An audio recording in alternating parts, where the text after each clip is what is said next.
कौन कहता है आसमां में सुराख हो नहीं सकता, एक पत्थर तो तबीयत से उछालो यारों। दोस्तों, एक सैनिक का जीवन जितना कठिनाइयों और संघर्ष से भरा हुआ होता है, शायद ही कोई दूसरा जीवन हो सकता है।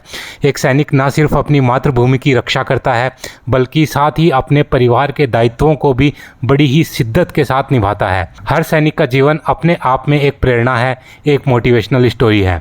परंतु कुछ सैनिक अपने इस जीवन को उन ऊंचाइयों तक ले जाते हैं और एक ऐसा मुकाम हासिल करते हैं जो सभी के लिए एक मोटिवेशन होता है। चाहे उस जवान का परिवार हो, चाहे उसका गांव हो, या चाहे उसकी रेजिमेंट हो, सबके सब गौरवान्वित महसूस करते हैं। आज एक ऐसे ही सैनिक से हम बात करने जा रहे हैं जिसने अपना जीवन एक सैनिक, एक सिपाही के रूप में शुरू किया और आज एक प्रशासनिक अधिकारी के रूप में अपनी सेवाएं दे रहे हैं। आज हम बात करेंगे श्री प्रहलाद सिंह जी से, जो वर्तमान में राजस्थान सरकार में आरएएस ऑफिसर के रूप में अपनी सेवाएं दे रहे हैं, और जानेंगे उनके सैनिक जीवन के बारे में, उनकी प्रिपरेशन के बारे में और उनकी सफलता के बारे में। तो चलिए शुरू करते हैं। जय हिंद साथियों, स्वागत है आपका एक बार फिर से इस नई वीडियो में।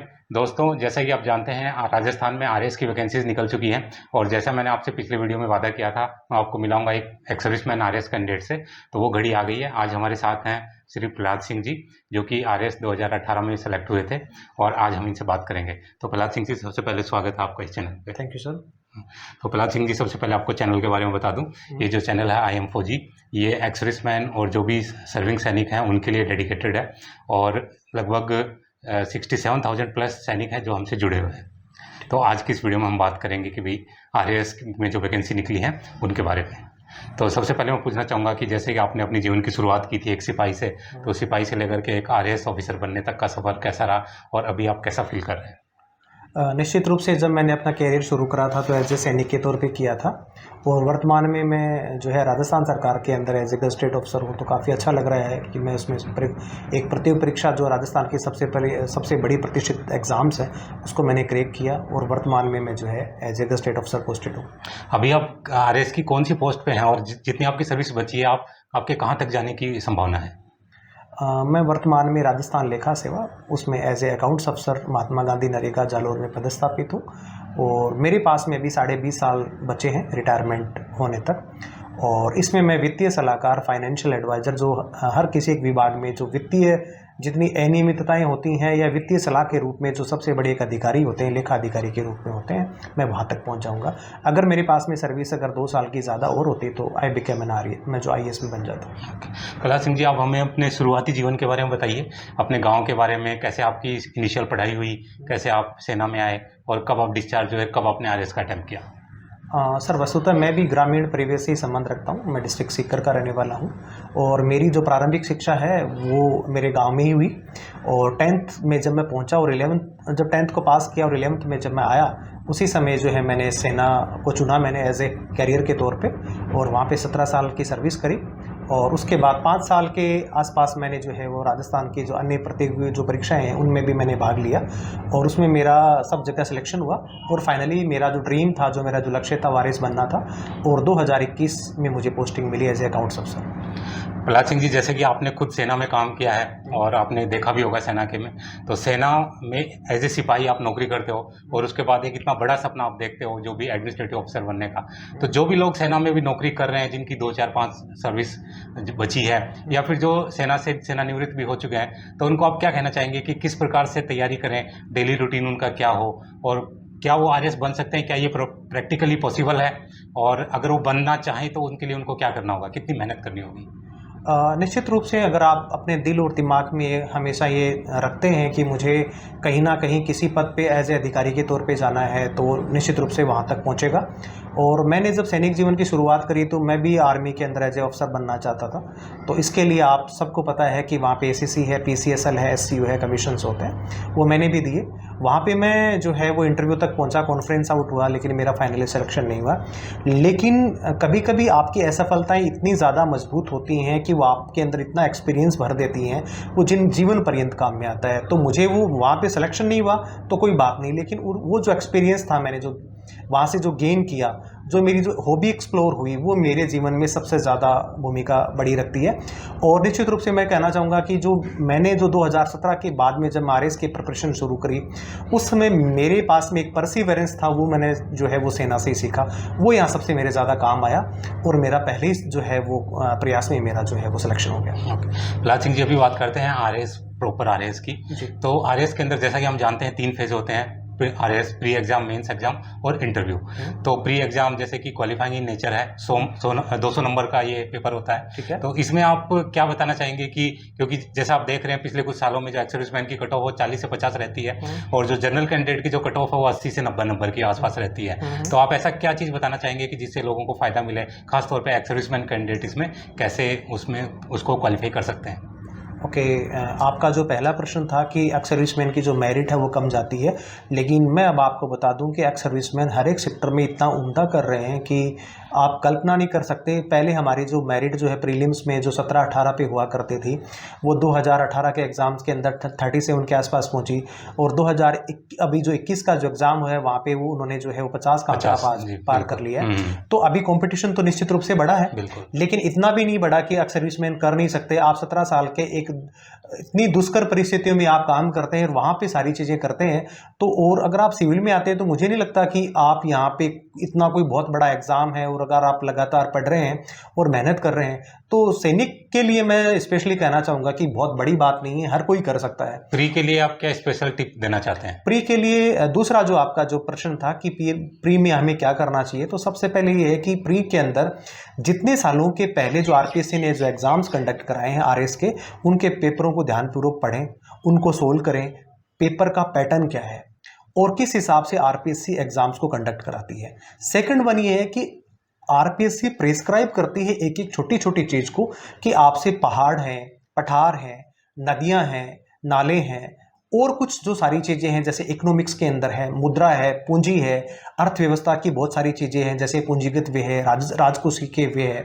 तो हर चीज़ के बारे में जो है आरपीएससी कंसाइज करके आपसे पूछती है। तो हर एक चीज़ को आप छोटा छोटा पढ़ें, ज़्यादा बड़ा पढ़ने की आवश्यकता नहीं है। बहुत ज़्यादा छोड़ेंगे तो आप हमेशा जो है वो रिवीजन कर पाएंगे, और सबसे बड़ा जो कारक है वो सफलता का, कि आप लगातार रिवीजन जो है वो करते रहें। हाँ, अभी बात करते हैं मेंस की। तो जैसे आप जानते हैं मेंस में 4 पेपर होते हैं 200-200 मार्क्स के, और सिलेबस इतना ज़्यादा है कि जैसे ही कोई आदमी शुरू करता है पढ़ाई तो उसके सामने एक पहाड़ जैसा उसको दिखाई देता है। तो इस चीज़ को कैसे ओवर पावर किया जाए, कैसे सिस्टमेटिकली कैसे पढ़ा जाए, और आपके हिसाब से मिनिमम कितना समय चाहिए आरएस मेंस को प्रिपेयर करने के लिए? कम से कम जिसके पास डेली के 2-3 घंटे हैं या 4 घंटे हैं, उस आदमी को लगभग कितना समय चाहिए एकदम प्रिपेयर होने के लिए? आपका जो सबसे लास्ट वाला जो प्रश्न होता है जो आपका था, वहीं से मैं शुरू करूंगा कि कितना समय चाहिए होता है। अगर एक व्यक्ति अगर 1.5 से 2 साल अगर 4 घंटे का समय अगर देता है, और स्पेशली ये जो वीडियो जो बन रहा है वो सैनिकों के लिए बन रहा है, तो मैं उनसे ये कहना चाहता हूँ कि जीवन में अगर 24 घंटे में अगर आप 4 घंटे निकाल लेते हैं, तो निश्चित रूप से आप अगर 1-1.5 साल अगर लगातार प्रिपरेशन करते हैं तो आप किसी भी एग्ज़ाम्स के लिए तैयार हो सकते हैं। आप यूपीएससी के लिए भी जा सकते हैं, आप आरपीएससी के लिए भी जा सकते हैं, या किसी अन्य स्टेट की जो पीएससीज हैं वहाँ के लिए भी आप जा सकते हैं। दूसरी बात ये है कि अगर आप मेंस का आप सिलेबस की जो बारे में बात कर रहे हैं कि 1.5 साल के अंदर आपका सिलेबस खत्म हो जाता है, बार बार उस चीज़ को रिवाइज करना है। वही एक जो मैंने अपने पहले प्रत्युत्तर में कहा था कि पहले के जो पेपर्स हैं उनको आप देखें कि एग्ज़ाम का पैटर्न क्या है। 15 वर्ड्स में आता है क्वेश्चंस आते हैं, 50 वर्ड्स में आते हैं, 100 में आते हैं, 200 वर्ड्स में आते हैं। अगर निबंध लेखन की जो आपकी कला है, वो जो क्षमता है, उसको आप दिनों दिन जो है अगर आप उसको और ज़्यादा व्यवस्थित रूप से लिखेंगे। एक सबसे लास्ट में कहना चाहूँगा टाइम फ्रेमिंग। 3 घंटे के अंदर पेपर काफ़ी बड़ा होता है, टाइम मैनेजमेंट सबसे बड़ी स्किल है। अगर आप 3 घंटे के अंदर अपना पेपर पूरा कर लेते हैं तो सबसे बड़ी बात होगी कि आप 200 में से 100 नंबर आप लेके आ जाते हैं, और 100 नंबर जो जिस विद्यार्थी के अगर किसी भी कैंडिडेट के आ जाते हैं, वो आरएस का मेंस एग्ज़ाम आसानी से क्लियर कर सकता है।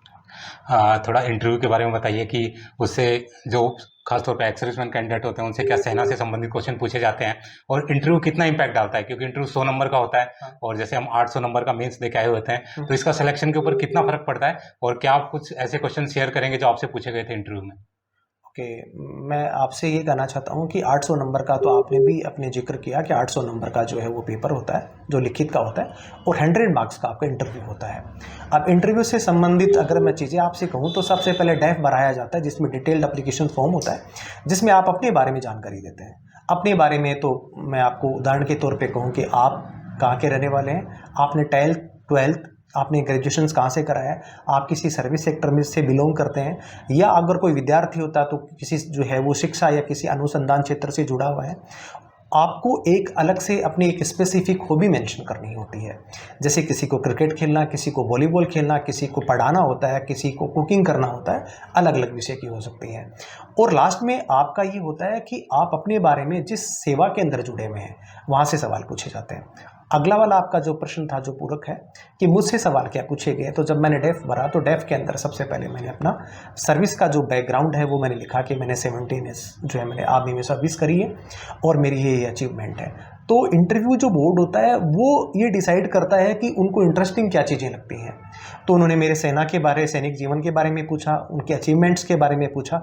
चूँकि मैं मिलिट्री इंटेलिजेंस में एज ए हवलदार था तो मेरे को वहाँ के बारे में बहुत कुछ पूछा उन्होंने।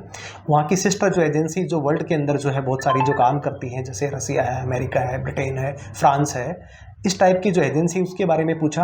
और मैंने जो हॉबीज़ का मैं आपको विशेष कर बताना चाहता हूँ कि मैं इंटेलिजेंस में था तो मुझे वो सारे काम करने पसंद होते थे और वो मेरा जॉब भी था। तो जब हॉबी की जब बात आई तो मैंने वहाँ पे लिखा कि वॉचिंग स्पाई मूवीज़। तो मैंने थोड़ा सा उनको डायरेक्शंस दिया कि मुझे आप स्पाई के बारे में पूछें, और मेरा वो जो है वो जो मैंने अपेक्षा करी थी वैसा ही वो निकला। जब स्पाई का पूछा तो इंटरव्यू वालों को थोड़ा लगा कि स्पाई क्यों देखते हो आप, तो फिर मैंने अपना मेंशन किया कि मैंने एनएसएस से यहाँ पे काम करा है और सर स्पाई मूवी देखता हूँ तो मुझे और ज़्यादा आइडियाज़ आते हैं कि किसी भी चीज़ को अगर आपने कोई ऑपरेशंस में भाग लिया है, कुछ मोडस ऑपरेंडी अपराधी की क्या हो सकती है, उसके बारे में मुझे पिक्चर्स देखना पसंद है।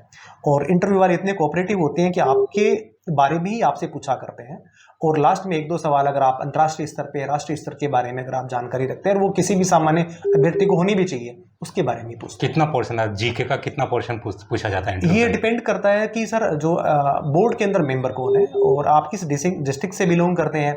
इसमें जीके में हम बात करें तो हिस्ट्री है, पॉलिटी है, और इकोनॉमिक्स है, ज्योग्राफी है, कुछ समसामयिक विषय या राजस्थान सरकार अथवा केंद्र सरकार की जितनी भी जो फ्लैगशिप योजनाएं चल रही हैं उसके बारे में वो ज़्यादा सवाल करते हैं। और आपकी चुनौतियां जो है प्रशासन में आप जाएंगे तो कौन कौन सी रहेंगी। इसके अलावा जैसे नए नए बर्निंग इश्यूज़ होते हैं, जैसे वर्तमान में भी यूसीसी चल रहा है, इसके अलावा उस समय जो है चुनावी बॉन्ड के बारे में चल रहा था। उसके बाद में एक पहले हमारे जो जनरल बने थे, जो चीफ ऑफ डिफेंस स्टाफ बने थे, जनरल जो रावत है, उनके बारे में, उनके अचीवमेंट्स के बारे में पूछा। इस प्रकार के सवाल पूछा। एक और बहुत बड़ी कंफ्यूजन रहती है कैंडिडेट्स के अंदर कि कोचिंग ली जाए या नहीं ली जाए। क्या बिना कोचिंग के सिलेक्शन पॉसिबल है, और अगर ली जाए, बिना कोचिंग के सिलेक्शन पॉसिबल नहीं है तो ऑनलाइन ली जाए या ऑफलाइन ली जाए, इसको आप थोड़ा क्लियर कीजिए। सर ये थोड़ा सा आपने कठिन प्रश्न पूछा है मुझसे आपने।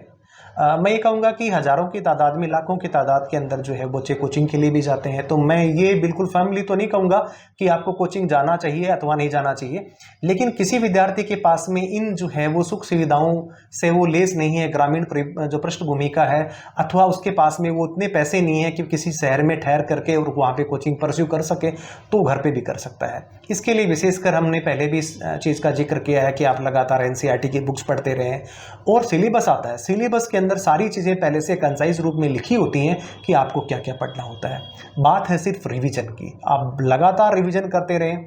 जो भी 2.5-3 घंटे का जो पेपर होता है और 16 सब्जेक्ट हैं, तो कभी कभी आइडियाज स्टक नहीं करते हैं, चीज़ें पढ़ी हुई याद नहीं आती हैं, इसलिए आप लगातार टेस्ट सीरीज देते रहें, ये सबसे बड़ी सफलता की कुंजी है। अभी मैं बात करता हूँ आपकी प्रिपरेशन की, तो आपने टोटल कितने महीने प्रिपरेशन की? हाँ। और आपके डेली रूटीन में आपकी जो पढ़ाई होती है वो कितने घंटे की होती थी? मिनिमम एक विद्यार्थी, जैसा मैं एक सामान्य विद्यार्थी में भी रहा हूँ, मेरे भी एकेडमिक्स कुछ ज़्यादा अच्छे नहीं रहे, मैं 60% के आसपास जो है एक औसतन एक विद्यार्थी रहा हूँ।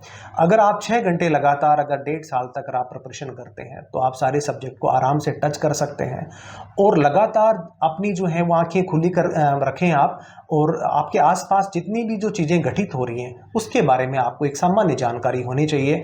आंसर को कैसे फ्रेम करना है विद इन टाइम, आपका जो टाइम दिया हो उसके अंदर उसको फ्रेमिंग करें, बस इतनी सी है, कोई भी कर सकता है ये काम।